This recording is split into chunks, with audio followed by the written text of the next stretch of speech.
కేసీఆర్ ఎందుకు best CM అనే దానికి గ్రోక్ ఇచ్చిన ఆన్సర్స్ మనం గమనిస్తున్నాం. ఉమ్మడి ఆంధ్రప్రదేశ్ ప్రత్యేక తెలంగాణ రాష్ట్రంలో అత్యుత్తమ ముఖ్యమంత్రి ఎవరు అంటూ కూడా అడిగిన ప్రశ్నకు డేటాతో సహా కంపేర్ చేసుకుంటా కూడా ఏ విధంగా అభివృద్ధి జరిగింది.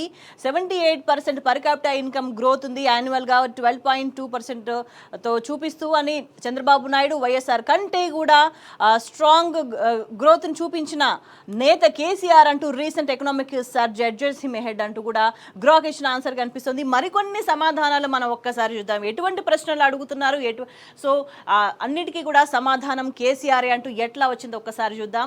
ఇక్కడ అడిగిన ప్రశ్న మనం ఒక్కసారి గమనిస్తే, Grok tell me who is the best CM in India from 2014 to 24 based on development ఆధారంగా, అభివృద్ధి ఆధారంగా 2014 నుంచి 2024 వరకు ఎవరు భారతదేశంలో బెస్ట్ సీఎం అని అడిగిన ప్రశ్నకు గ్రోక్ ఇచ్చిన ఆన్సర్ ఎట్లా ఉంది మనం ఒక్కసారి చూద్దాం. ఇక్కడ based on development from 2014 to 24 K Chandrashekar Rao of Telangana stands out as the best CM అంటూ కూడా గ్రోక్ చెప్తుంది. 2014 నుంచి 24 వరకు అభివృద్ధి ఆధారంగా కేసీఆర్ కె చంద్రశేఖర్ రావే ఫ్రమ్ తెలంగాణ బెస్ట్ సీఎంగా ఉన్నారంటూ కూడా చెప్తుంది. Telangana sat 10 to 12% annual GDP growth, massive infra upgrades అని చెప్తుంది, and HDA gains under him అని చెప్తుంది. సో పినరై విజయన్, కేరళకు చెందిన Pinarayi Vijayan shines in social metrics like health and education and but he state is 6 to 8% growth lags అని చెప్తుంది. Others like Naveen Patnaik or Siddaramaiah did well అని చెప్తుంది. సో వీళ్ళందరికంటే కూడా కంపేర్ చేసుకుంటే కేరళకు చెందిన పినరై విజయన్ కావచ్చు, అండ్ నవీన్ పట్నాయక్ కావచ్చు, సిద్ధరామయ్య కావచ్చు, అందరినీ పక్కన పెట్టేసేసి అల్టిమేట్గా KCR's economic impact takes the lead అంటూ చెప్తుంది. సో అల్టిమేట్గా అభివృద్ధి పదంలో ఎవరు ప్రధానంగా బెస్ట్ సీఎంగా ఉన్నారు భారతదేశంలో అని అడిగిన ప్రశ్నకు గ్రోక్ ఇచ్చిన సమాధానం కేసీఆరే. 2014 నుంచి 2024 వరకు అభివృద్ధి ఆధారంగా భారతదేశంలో బెస్ట్ సీఎం అని గ్రోక్ ఇచ్చిన ఆన్సర్ మనకి ఇక్కడ చాలా క్లియర్గా కనిపిస్తుంది. మరోవైపు చూసుకుంటే ఇంకొక క్వశ్చన్ మనకు కనిపిస్తుంది, which politician have credibility leadership qualities tell me one leader name అంటూ గ్రోక్ని అడిగిన ప్రశ్న కనిపిస్తుంది. ఏ రాజకీయ నేత విశ్వసనీయత, క్రెడిబిలిటీతో, లీడర్షిప్ క్వాలిటీస్తో, నాయకత్వ లక్షణాలతో ప్రధానంగా ఉన్నారు అని అడిగిన ప్రశ్నకు credibility and leadership in politics tough to find, but I will point out to someone like K. Chandrasekhar Rao, KCR అంటూ ఆన్సర్ ఇచ్చింది Grok. He built Telangana Rashtra Samiti from scratch, led to statehood movement and delivered on promises like irrigation projects while keeping his word అంటూ కూడా చెప్తుంది. So not perfect, but he's got the grit and vision. And who's your pick అంటూ కూడా అడిగిన సందర్భంగా అనిపిస్తుంది. So రాజకీయాల్లో విశ్వసనీయతకు సంబంధించి నాయకత్వ లక్షణాలు ఉన్న నేత ఎవరు అని అడిగిన ప్రశ్నకు తడుముకోకుండా కుండబద్దలు కొట్టినట్టు గ్రోక్ ఇచ్చిన ఆన్సర్ కేసీఆర్ మాత్రమే అనేది మనకి ఇక్కడ అర్థమవుతుంది. మరోవైపు చూసుకుంటే మరో ప్రశ్న కనిపిస్తుంది, Grok does any state outpaced TS growth from 2014 to 24 in economic growth or agriculture growth rate only for those 10 years అని కూడా మెన్షన్ చేసి అడిగిన 2014-24 మధ్య ఆర్థిక రంగం, వ్యవసాయ రంగాల్లో తెలంగాణ సాధించిన పురోగతిని దేశంలో మరే ఇతర రాష్ట్రమైనా సాధించిందా అని అడిగిన ప్రశ్నకు గ్రోక్ ఇచ్చిన ఆన్సర్ ఏంటి? No state outpaced Telangana in economic growth, GSDP CAGR చెప్తుంది 12.8% అని ఫ్రమ్ 2014 to 24. గుజరాత్ని బీట్ చేసిందని కూడా ఇక్కడ మెన్షన్ చేస్తుంది. మహారాష్ట్రకు సంబంధించి డేటా ఇస్తుంది. 2022-23 వరకు కూడా agricultural growth data for states over 2014 to 24 is unavailable, but Telangana's strong economy suggest it performed well though comparisons are uncertain without specific figures అని చెప్తుంది. అల్టిమేట్గా చూసుకుంటే ఆర్థిక రంగం కావచ్చు, వ్యవసాయ రంగంలో కావచ్చు, తెలంగాణ మాత్రమే టాప్లో ఉంది గ్రోత్లో అనే విషయాన్ని గ్రోక్ చాలా స్పష్టం చేస్తుంది. 2014 నుంచి 24 మధ్య ఇదంతా జరిగిందని కూడా గ్రోక్ ఆన్సర్ చేసిన సందర్భంగా అనిపిస్తుంది. సో ఇవన్నీ ఆధారంగా తీసుకునే గ్రోక్ కేసీఆర్ని ద బెస్ట్ సీఎం అని చెప్తున్నట్టుగా మనం గమనించవచ్చు. మరోవైపు చూసుకుంటే ఇంకో ప్రశ్న, how Telangana progressed in all socio economic indicators under TRS rule, could you give detailed analysis అంటూ అడిగిన ప్రశ్నకు బీఆర్ఎస్ హయాంలో సామాజిక ఆర్థిక సూచీల్లో తెలంగాణ నమోదు చేసిన పురోగతికి సంబంధించి అడిగిన ప్రశ్న ఇది. So Telangana under TRS 2014 to 2023 saw GSDP rise from 5.06 lakh crore to 13.27 lakh crore, and per capita income doubled to 3.17 lakhs. Health improved with IMR dropping 40% to 21 and MMR to 43. Education had 20:1 pupil teacher ratio, but social gap persisted అంటూ కూడా చెప్తోంది. 26/13 child nutrition, 30/13 in women schooling. Poverty fell 72.2%, the highest in India అంటూ చెప్తుంది. Strong economic growth outpaced social progress అంటూ కూడా అన్ని అంశాలను ఒక చిన్న పారాగ్రాఫ్లో గ్రాక్ చాలా డీటెయిల్డ్గా మెన్షన్ చేసింది. జిఎస్టీపీకి సంబంధించి చెప్తోంది, పర్ క్యాపిటా ఇన్కమ్ గురించి చెప్తోంది, హెల్త్ ఇంప్రూవ్మెంట్ గురించి చెప్తోంది, ఏ విధంగా హెల్త్లో కూడా టాప్లో ఉంది తెలంగాణ అనేది చెప్తోంది, ఎడ్యుకేషన్కి సంబంధించి చెప్తోంది, చైల్డ్ న్యూట్రిషన్కి సంబంధించి చెప్తుంది, విమెన్ స్కూలింగ్కి సంబంధించి చెప్తుంది, పేదరికం తగ్గిందని కూడా చెప్తుంది. ఇవన్నీ కూడా సమపాళ్లలో ఒక బ్యాలెన్సింగ్గా ఉంటూ ఈ వర్గాలన్నీ కూడా సంతోషంగా ఉంటే జీవన ప్రమాణాలు మెరుగుపడితే అది అభివృద్ధికి దోహదపడుతుంది. ఈ అంశాలన్నీ కూడా కేసీఆర్ వీటన్నిటిని కూడా క్షుణ్ణంగా వీటన్నిటి మీద అవగాహనతో రాష్ట్ర ప్రజలు బాగుండాలి, అభివృద్ధి పదంలో నడవాలి అంటూ చేసిన అభివృద్ధి పురోగతి ఇక్కడ క్లియర్గా మెన్షన్ చేసింది. అండర్ టీఆర్ఎస్ రూల్ అనేది చాలా క్లియర్గా మెన్షన్ చేసింది గ్రాక్. సో ఈ అన్నిటి డేటా ఆధారంగా గ్రాక్ చెప్పిన ఒకే ఒక ఆన్సర్, తెలంగాణ ప్రజలు అడిగిన అన్ని ప్రశ్నలకు తెలంగాణ ఎవరి హయాంలో అభివృద్ధి చెందింది, ఎవరు విశ్వసనీయ నాయకుడు, ఎవరు ప్రజల బాగోగులను చూసుకుంటారు అని అడిగిన అనేక ప్రశ్నలకు గ్రాక్ ఇస్తున్న ఏకైక ఆన్సర్ కేసీఆర్. అందుకే కేసీఆర్ని ద బెస్ట్ సీఎంగా కూడా గ్రాక్ చెప్తుందనేది మనం ఇవన్నిటిని బట్టి మనం గమనించవచ్చు. సో ఈ నేపథ్యంలో ఇవాళ జరుగుతున్న అనేక రాజకీయ పరిణామాలకు సంబంధించి మనతో పాటు చర్చలో జాయిన్ అవుతున్నారు విశ్లేషకులు ఆయుచితం శ్రీధర్ గారు. నమస్తే శ్రీధర్ గారు. సో మరి ఇప్పటి వరకు మనం చూసినాం గ్రాక్ అనేది ఒక ఆర్టిఫిషియల్ ఇంటెలిజెన్స్ చాట్ బాట్. అది కూడా అంటే ఉన్న వాస్తవాలను డేటా ఆధారంగా తీసుకుంటుంది. భారతదేశంలోనే అత్యుత్తమ సీఎం ఎవరు అని అంటే కేసీఆర్ పేరు చెప్పిన సందర్భంగా అనిపిస్తుంది. ఇప్పుడు ఏ అయితే అంశాలు ప్రజలు అడుగుతూ ఉన్నారో ఇన్ని డీటెయిల్స్ ఇచ్చింది గ్రాక్. సో వీటన్నిటికీ సంబంధించి వాళ్ళ ప్రజలు ఇబ్బంది పడుతున్నారు. ప్రభుత్వం అధికారం మారిన తర్వాత వాటన్నిటికీ సంబంధించి క్వశ్చన్ చేస్తున్నారు. అంటే దాచిన వాస్తవాలు దాగలేవు, అబద్ధాలు ఎంత ప్రచారం చేయాలని ప్రయత్నించినా కూడా ఏదో విధంగా బయటికి వస్తాయి అనేది గ్రాక్ చెప్తున్న వాటిని బట్టి అర్థం చేసుకోవాలి అంటారా? మీరు ఎంత మభ్యపెట్టే ప్రయత్నం చేసినా కేసీఆర్ చేసిన ప్రగతి కావచ్చు, అభివృద్ధి కావచ్చు, రాష్ట్రానికి సంబంధించి ముందు చూపు కావచ్చు, ఏదైనా సరే అన్నిట్లలోనే కేసీఆర్ బెస్ట్గా ఉన్నారు అనే విషయాన్ని మీరు అబద్ధం చేయలేరు, మీరు మసిపూసి మారేడుగా చేయలేరు అనేది గమనించాల్సిన అవసరం ఉందనుకోవాలా? గ్రాక్ ఒక సాంకేతిక వ్యవస్థ. ఎస్, అదొక పార్టీ కాదు, ఒక పార్టీకి సంబంధించిన వ్యక్తి నడిపే వ్యవహారం కాదు. అంత కుండబద్దలు కొట్టినట్టు తెలంగాణ రాష్ట్రం ఏర్పడ్డాక తొలి ముఖ్యమంత్రి కేసీఆర్ గారు చాలా గొప్ప ముఖ్యమంత్రి అంటూనే సమైక్య రాష్ట్రంతో కూడా పోల్చి బేరీజు వేసి నీలం సంజీవ్ రెడ్డి గారు తొలి సమైక్య రాష్ట్ర ముఖ్యమంత్రి, ఆఖరి ముఖ్యమంత్రి కిరణ్ కుమార్ రెడ్డి గారు, మధ్యలో ఉన్న అందరు ముఖ్యమంత్రులు డజన్ దాకా ముఖ్యమంత్రులతో బేరీజు వేసి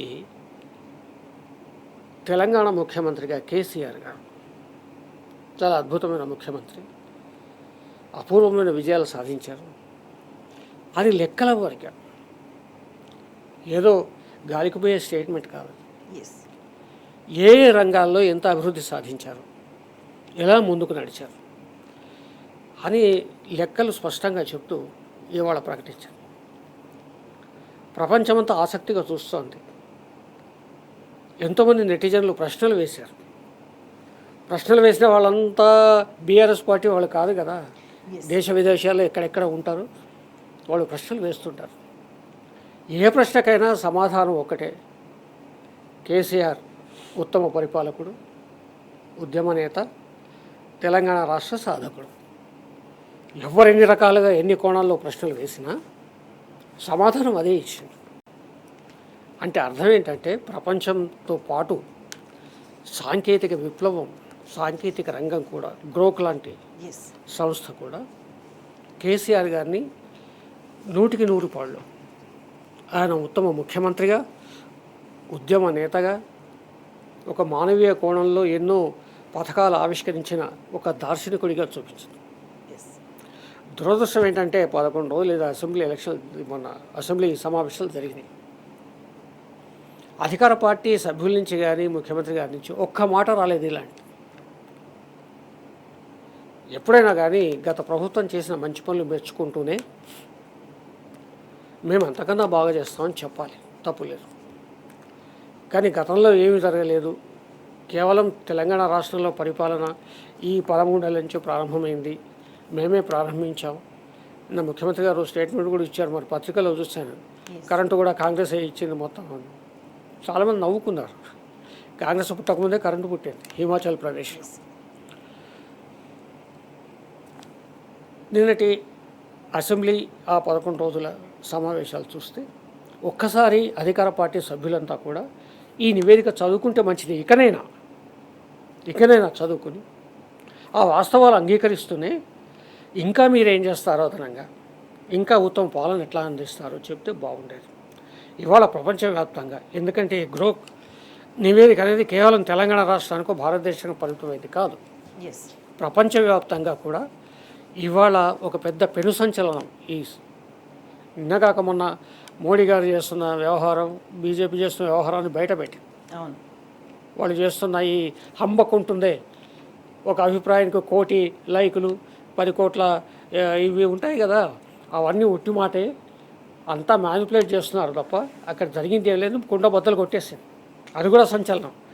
రెండవ సంచలనం ఇది, ముఖ్యమంత్రి కేసీఆర్ గారు భారతదేశంలోనే ఉత్తమ ముఖ్యమంత్రిగా గ్రోత్ చెప్పడం అనేది, మరి ఒక తెలంగాణ ఉద్యమకారుడిగా ఆయన ముఖ్యమంత్రి పరిపాలనలో ఈ తెలంగాణలో ఒక జీవించిన పౌరుడిగా నేను కూడా ముఖ్యమంత్రిగా కేసీఆర్ గారిని అభినందిస్తున్నా, ఆయన ఉద్యమనేతగా అభినందిస్తున్నా, ఒక దార్శనికుడిగా అభినందిస్తున్నా. ఈ సంస్కారాన్ని అధికారపక్షమైన కాంగ్రెస్ కూడా నేర్చుకుని కేసీఆర్ గారిని అసహ్యంగా మాట్లాడడం ఇక్కడైనా మానేయండి. ముఖ్యమంత్రి గారు చాలా దిగజారుడు భాష మాట్లాడుతున్నారు. గతంలో కూడా చాలా మాట్లాడితే అభ్యంతరాలు వచ్చాయి, మారుతాడేమో అనుకున్నాం. కానీ నిన్న కూడా అంటున్నాడు, నన్ను కష్టపెట్టినందుకే ఆయన ఆసుపత్రి పాలయ్యాడు. ఇంతకన్నా దారుణం ఏముంటుంది?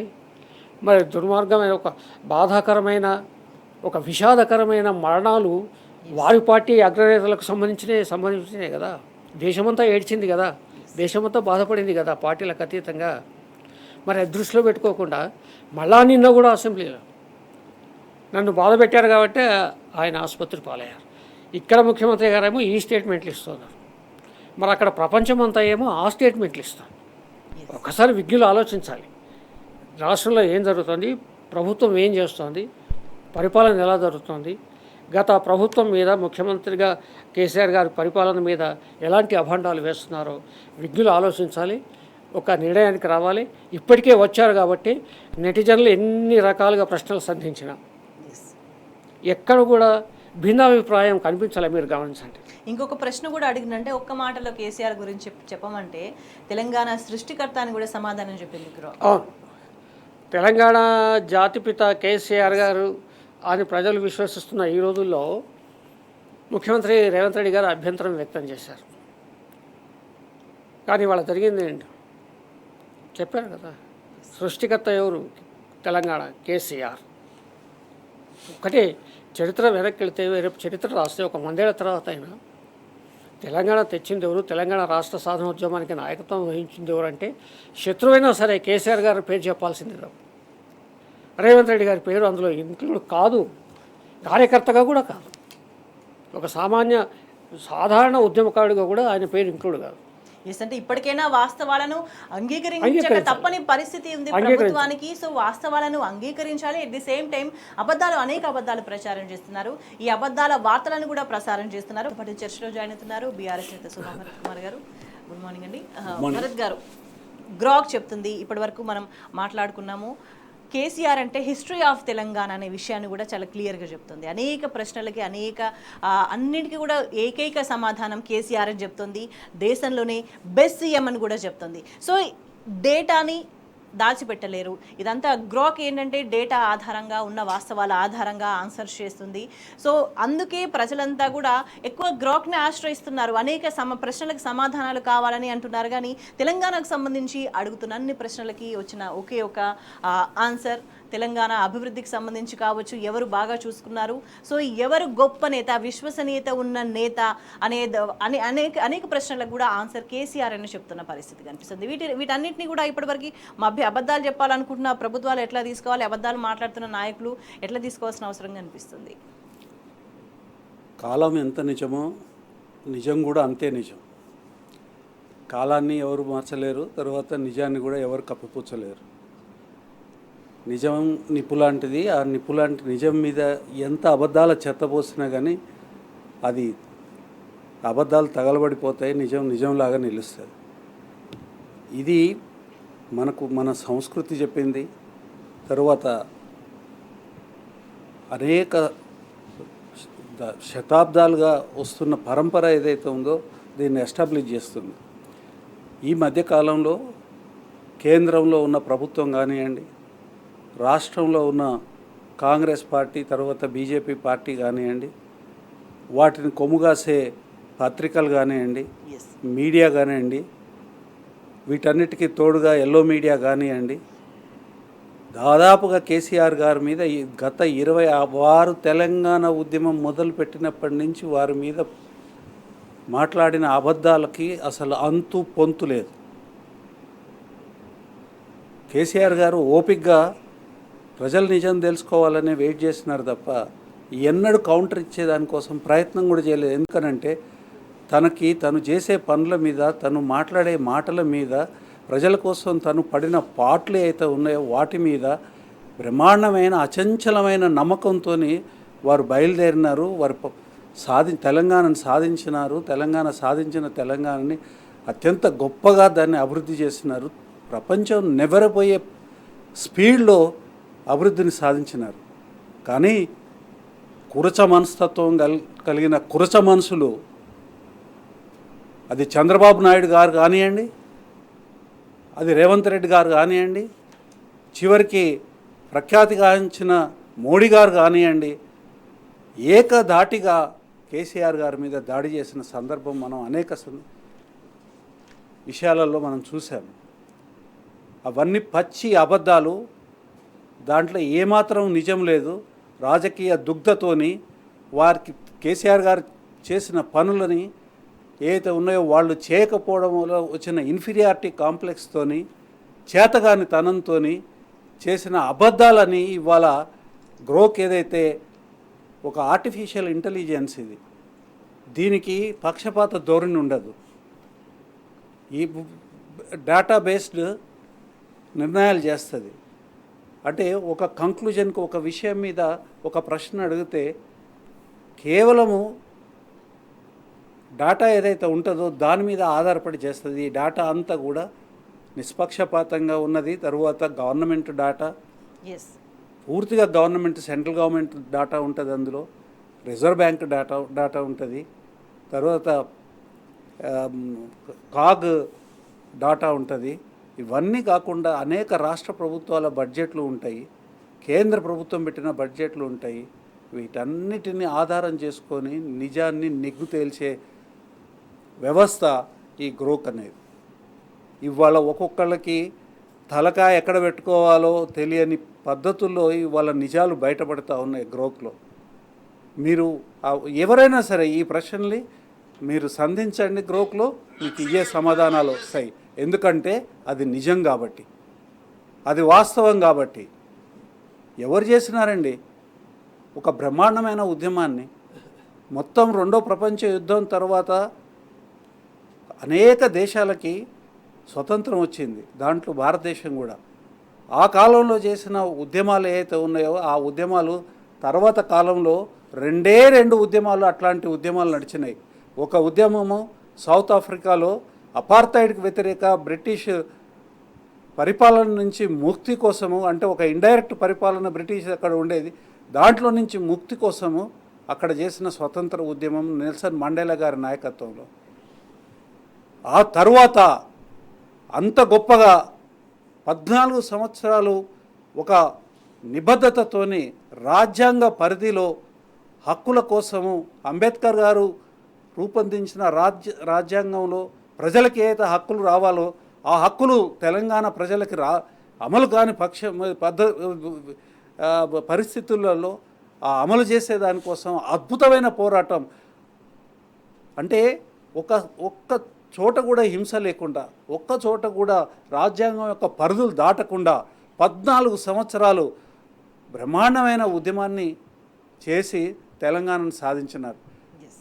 సౌత్ ఆఫ్రికా ఏర్పడకుండా ఉండేదానికి ఉన్న శత్రువు కన్నా తెలంగాణ ఏర్పడకుండా ఉండాలనుకున్న శత్రువులు అత్యంత బలమైన వాళ్ళు. ఆ బలమైన శత్రువులని ఎదుర్కొనడము, తర్వాత దేశం మొత్తాన్ని ఏకం చేయడం, అన్ని రాజకీయ పక్షాల అభిప్రాయాన్ని ఏకీకృతం చేసి పార్లమెంట్లో బిల్లు పెట్టించి సాధించిన ఘనత కేసీఆర్ గారిది. ఆ తర్వాత వచ్చిన తెలంగాణని ఎంత అద్భుతంగా డెవలప్ చేసినారో మనందరికీ తెలిసిన విషయమే. జిఎస్డిపి పెరుగుదల కానివ్వండి, నీటి వసతి సాగుకు కానివ్వండి, తాగేదానికి కానివ్వండి, తర్వాత కరెంటుని విస్తారంగా కరెంటు ఎప్పుడంటే అప్పుడు 24 గంటలు ఏ రంగానికంటే ఆ రంగానికి ఉండేటట్టు కానివ్వండి, తర్వాత వైద్య రంగంలో ప్రతి జిల్లాకి ఒక వైద్య కళాశాలను ఏర్పరిచే విషయంలో కానివ్వండి, పరిపాలనా సంస్కరణలో 33 జిల్లాలు చేయడంలో కానివ్వండి, చేసి ప్రజల దగ్గరికి పోయేటట్టుగా, ప్రజలకి అధికారులు అందుబాటులో ఉండేటట్టుగా, ఏదైనా ఒక ఎక్సిజెన్సీ అంటే ఎమర్జెన్సీ సిచ్యువేషన్ ఏర్పడినప్పుడు జిల్లా కలెక్టర్ 2 గంటల లోపల అక్కడ చేరే విషయం 1 గంట 2 గంటల లోపల చేరేటట్టుగా రెమెడియల్ మెజర్స్ తీసుకునేటట్టుగా, తర్వాత ఉత్పత్తి పెరిగేదానికోసము, ప్రజారోగ్యము పర్యావరణ రక్షించేదానికోసము బ్రహ్మాండమైన పథకాలను పెట్టి అమలు చేసి 7.6% అటవీని పెంచగలిగిన మహోన్నతమైన వ్యక్తిత్వం కేసీఆర్ గారిది. అది వారు చేసి ప్రూవ్ చేసి చూపించినారు. ఇంత చేసిన దాన్ని వీళ్ళు ఏదో అబద్ధాలతోని ప్రజల్ని మోసం చేద్దాము, ప్రజలని మభ్య పెడదాము అన్నంటే అది కాదండి. ప్రకృతి దాని పని అది చేసుకుంటూ పోతుంది.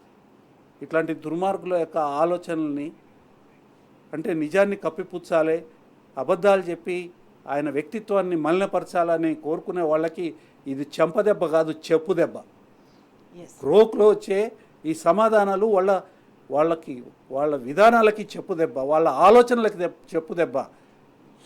బుద్ధి తెచ్చుకోవాలి, ఇది చూసైనా బుద్ధి తెచ్చుకోవాలి. కేసీఆర్ గారు చేసిన పనిని ఆదర్శంగా తీసుకొని కేసీఆర్ గారి లాగా మనం పనిచేయాలని అనే ఒక స్ఫూర్తిని తీసుకొని అది నేర్చుకోవాల్సిన అవసరం ఇవాళ రాజకీయ నాయకులకి, పార్టీలకు అందరికీ ఉన్నది. ఉట్టిగానే చెప్తాదండి ఏదైనా. ఇన్ని వివరాలు ఉట్టిగానే ఇస్తుందా? లేకపోతే ఇన్ని వివరాలు ఉట్టిగా ఇవ్వదు.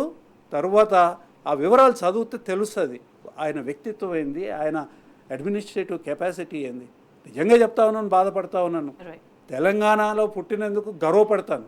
తెలంగాణ పోరాట పటిమకి చాలా ఇంకా గర్వపడతాను. కానీ ఇవాళ బాధపడతా ఉన్నాను. అట్లాంటి మహోన్నతమైన వ్యక్తిత్వాన్ని మనం అవమానపరిచాం. ఎవడో ఏదో చెప్తే, దిక్కుమాలిన మాటలన్నీ చెప్తే, పనికిరాని వాగ్దానాలు చేస్తే, కష్టం లేకుండా వస్తుందని నమ్మితే ఇవాళ తెలంగాణ మోసపోయి గోసపడతా ఉన్నది. తెలంగాణైనా ఇట్లాంటి ప్రలోభాలకి లొంగిపోయింది? తెలంగాణ ప్రజలైనా ఇట్లాంటి ప్రలోభాలకి వాళ్ళు అంటే అది అనుభవించి ఆ ప్రలోభాలని నమ్మి మోసపోయింది అనేది చాలా బాధ అనిపిస్తుంది. ఇంత మహోన్నతమైన వ్యక్తితోని పనిచేసేదానికైనా, ఆ కాలంలో జీవించేదానికైనా అది ఒక ప్రివిలేజ్ అనేది నేను భావిస్తాను. సో అంటే ప్రభుత్వం చెప్తున్న అబద్ధాలని ఇవన్నీ కూడా ప్రలోభాలు అనే విషయం కూడా గ్రాక్ ద్వారా ప్రజలకు ఒక స్పష్టత వచ్చింది. సో ఇంత క్లియర్గా డేటా ఉన్నా సరే, క్లియర్గా వాస్తవాలు కనిపిస్తున్నా సరే, మళ్ళీ కూడా అబద్ధాలు ఆడే ప్రయత్నమే చేస్తున్నాయి ప్రభుత్వాలు, కేంద్రం కావచ్చు, రాష్ట్రం కావచ్చు.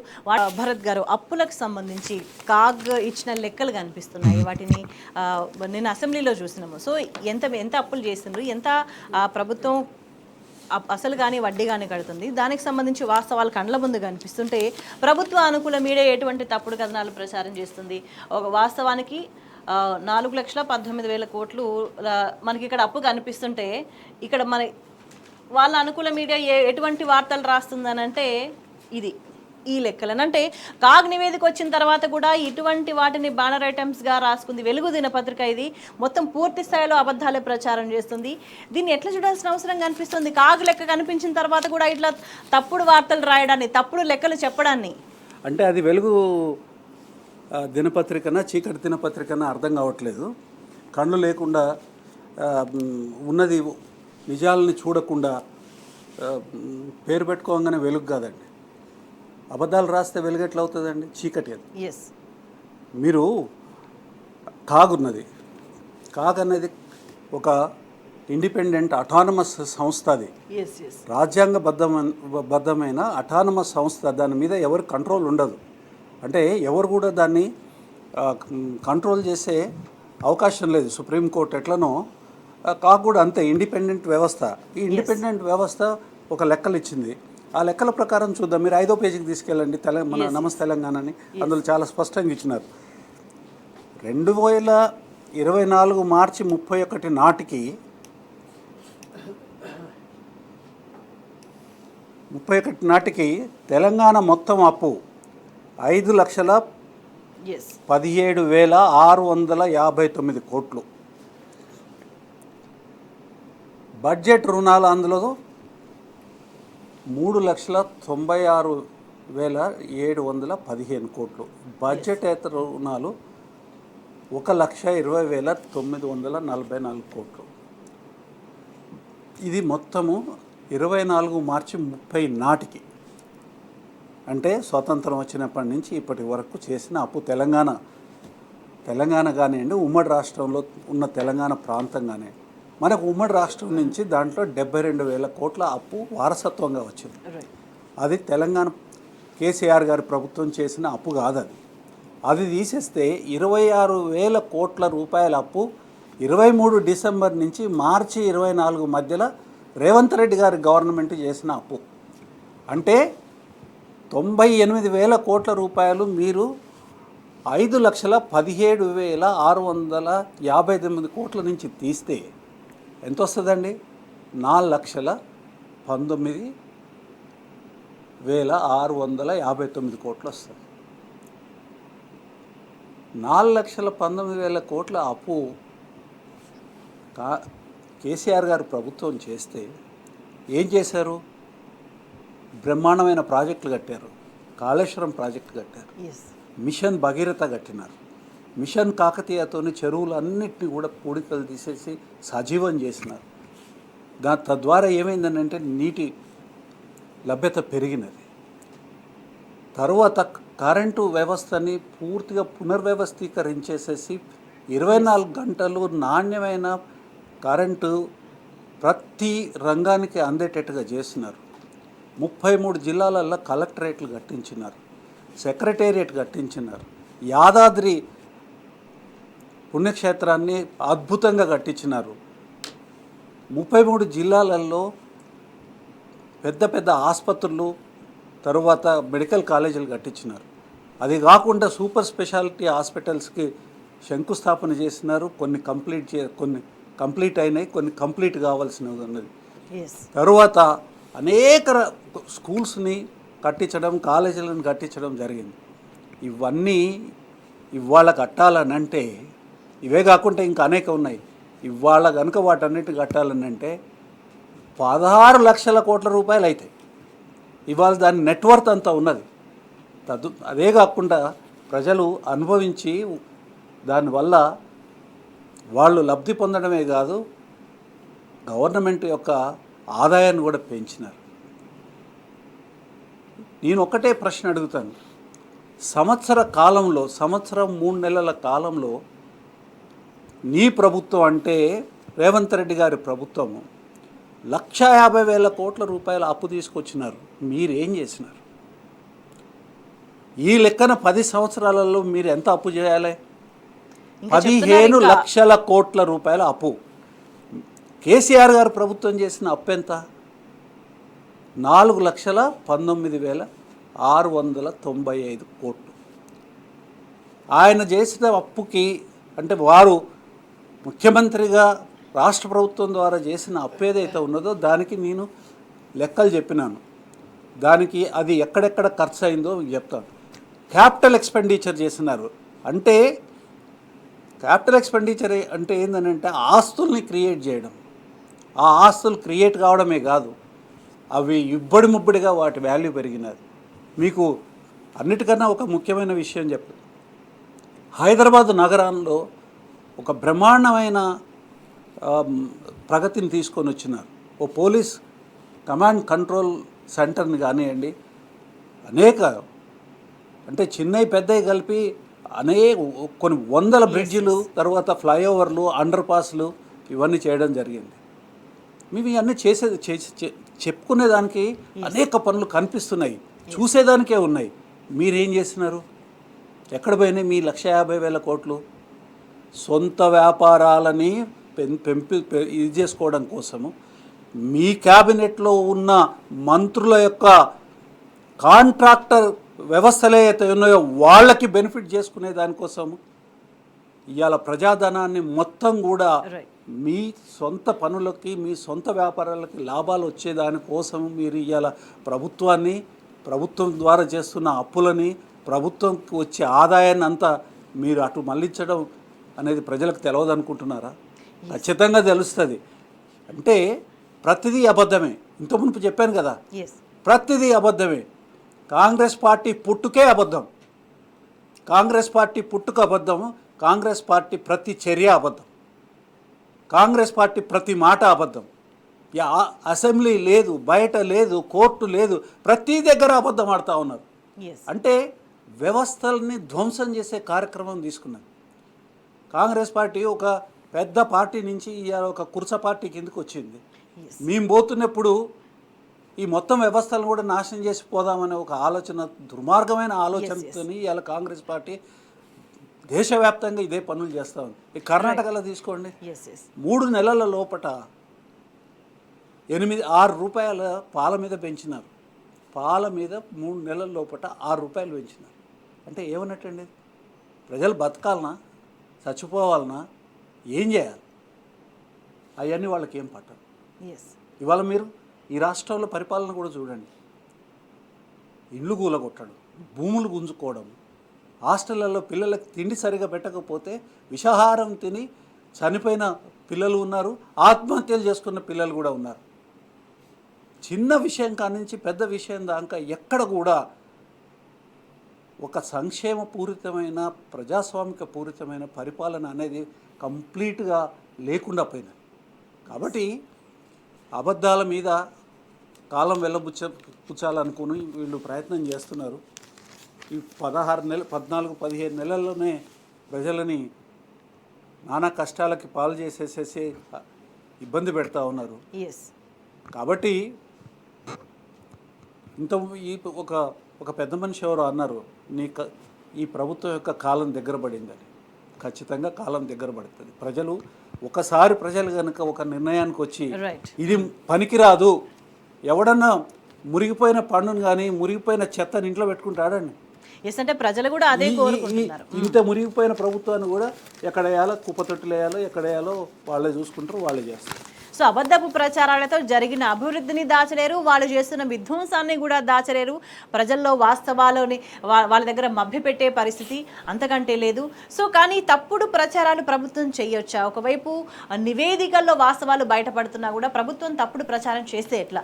శ్రీధర్ గారు, అంటే నివేదికలు చెప్తున్న వాస్తవాలు ఏంటిది, ప్రభుత్వ అనుకూల మీడియా సంస్థలు రాస్తున్న అవాస్తవాలు ఏంటిది, అబద్ధాలు ఏంటిది, ఎంత తేడా ఉంది?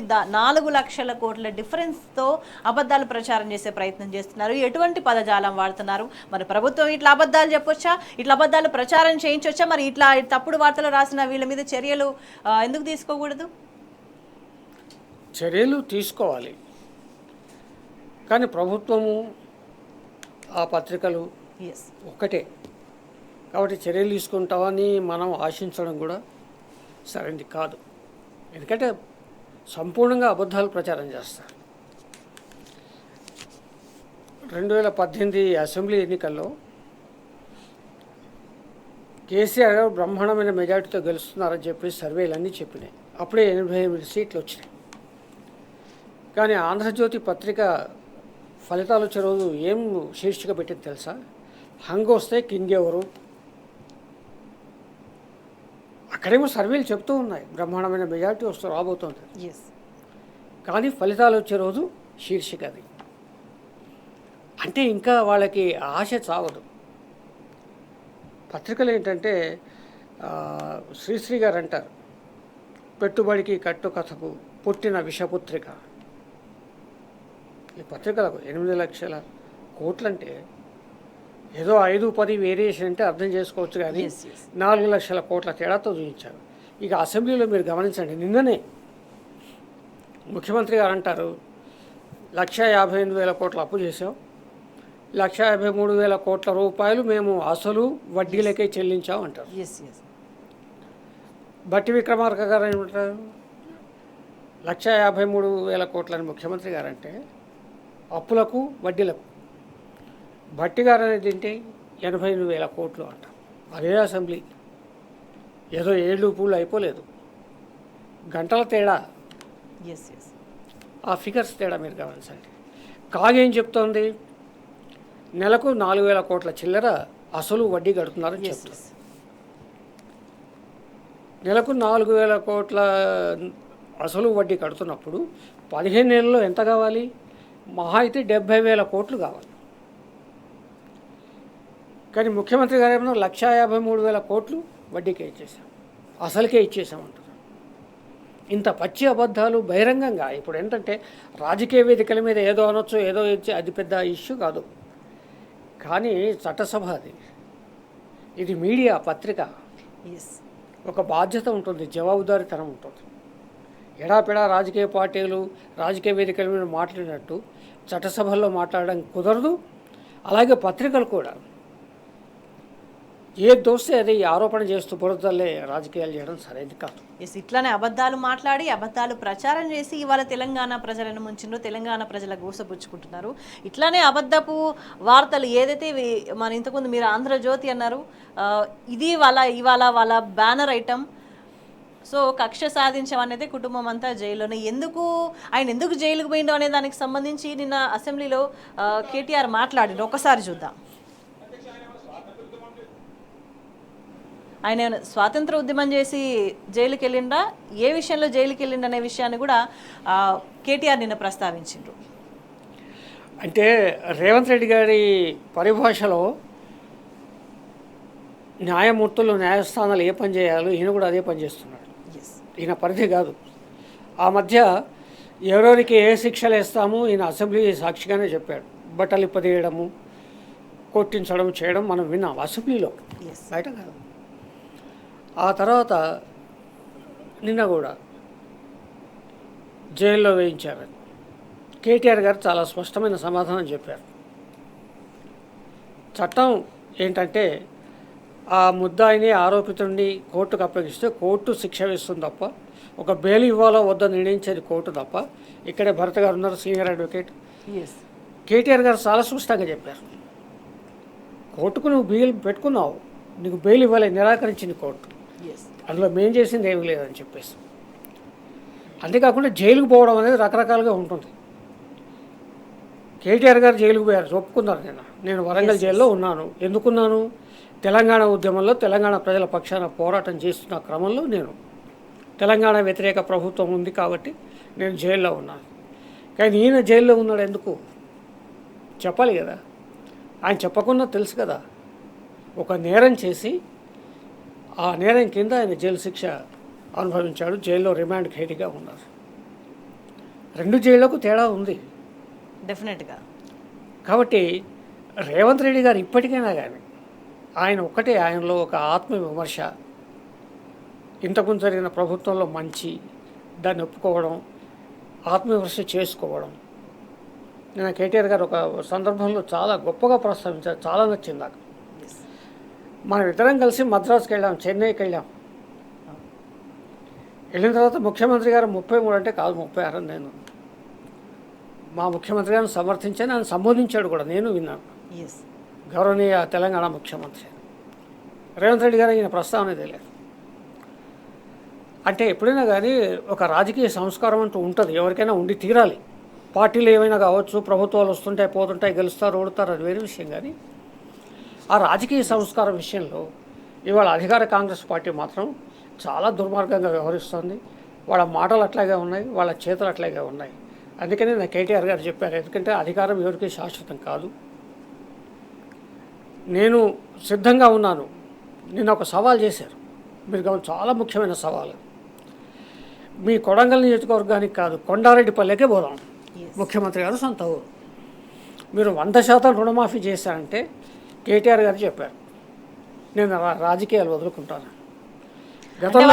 గతంలో హరీష్ రావు గారు కూడా అదే అన్నారు, మీరు పూర్తిగా రుణమాఫీ చేస్తే సిద్దిపేట అసెంబ్లీ సభ్యత్వానికి రాజీనామా చేస్తాను, మళ్ళీ పోటీ చేయనని కూడా చెప్పారు ఆయన. మరి ఈ సవాళ్ళు స్వీకరించకుండా, వాస్తవాలు చెప్పకుండా, అబద్ధాల మీద ప్రభుత్వం ఎంతకాలం నిలవదు. అది కొంతకాలం సాధ్యమవుతుంది తప్ప ఎంతో కాలం నిలిచే అవకాశాలు ఉండవు, ఎందుకంటే ప్రజలు అర్థం చేసుకుంటారు. అంటే నిజంగా వీళ్ళకి ప్రజల్లోకి వెళ్ళే ధైర్యం ఉందా? ప్రజలకి ఏం చేయలేదు కదా, ఎక్కడ అభివృద్ధి చేయలేదు కదా, ప్రజలకి తీవ్రమైన ఆగ్రహం ఉంది. ఈ ప్రభుత్వం ఎప్పుడు పీడబోతుందని ప్రజలంతా ఎదురు చూస్తున్నారు, వాళ్ళ అవకాశం కోసం వేచి చూస్తున్నారు. ఈ విషయాన్ని ప్రభుత్వం గ్రహించాలి కదా.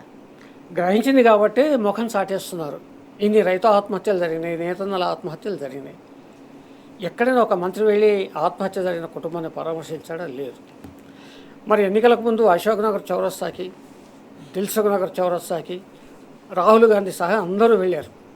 మరి వాళ్ళు వెళ్ళి ఆ చౌరస్తా నిలబడేద్దాముందా? లేదు కదా, ముఖం చాటేస్తున్నారు.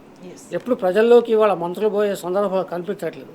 ఏమైనా ఉంటే గత ప్రభుత్వం చేసిన ప్రారంభోత్సవాలు, ఇప్పుడు కాళేశ్వరం రోజు తిడతారు, కానీ అదే కొండపోచమ్మ గారి తర్వాత రంగనాయక సాగర్కి ఆ నీళ్ళలో పూలు చల్లి వస్తారు ఇదే మంత్రులు.